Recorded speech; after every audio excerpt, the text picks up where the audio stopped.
Rire froid, cruel. Partir? Et aller où? Orpheline comme toi, sans famille, sans foyer. C'est moi qui t'ai fait devenir quelqu'un. T'épouser, c'était une faveur. Tu feras ce que je dis, quand je le dis. Ces mots m'ont transpercé. J'ai ouvert la bouche, mais aucun son n'est sorti. La douleur des souvenirs, la perte de mes parents, la solitude, les années difficiles, tout m'a étouffé. Les larmes ont commencé à couler. Je l'ai regardée, tremblante, et j'ai dit « Oui, je suis orpheline. Traite-moi comme tu veux.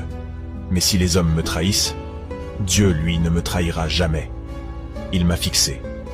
Mais avant qu'il ne puisse répondre, quelqu'un a frappé à la porte. La pièce est devenue silencieuse. Il s'est figé, les yeux grands ouverts de peur, sa main tremblait, et le thé s'est mis à couler. Épais, sombre, glissant le long de la tasse. Je l'ai vu. Mon estomac s'est retourné. Était-ce vraiment ce que j'avais bu tout ce temps? La personne a frappé encore. Plus doucement cette fois, j'ai repris ma voix. Oui, attendez, j'arrive. Je me suis dirigé vers la porte. Il a crié. Non, ne l'ouvre pas. La frappe est revenue, lente, délibérée, presque prudente. La panique déformait son visage. J'ai dit ne l'ouvre pas, hurla-t-il. Mais je n'en avais plus rien à faire.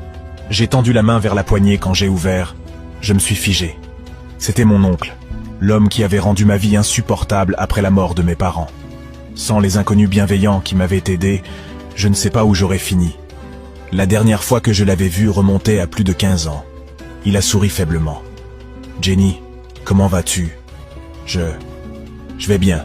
Entrez, je vous en prie. » Il a secoué la tête. « Pas besoin. Je ne suis pas venu m'asseoir. Je suis venu te sauver de cet homme qui dit être ton mari.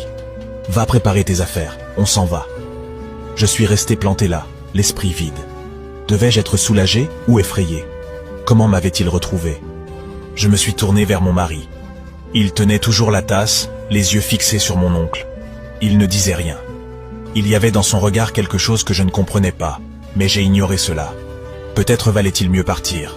Comment rester avec un homme qui me cache tant de choses et insiste pour que je boive quelque chose que je ne comprends pas? Au moins, loin de lui, je pourrais réfléchir. Je suis allé dans la chambre pour préparer quelques affaires. Alors que je fermais ma valise, j'ai entendu la voix de mon oncle, basse et ferme, comme s'il parlait à mon mari. « On t'a donné assez de temps », disait-il. « Pas d'autres excuses. » Je suis resté figé.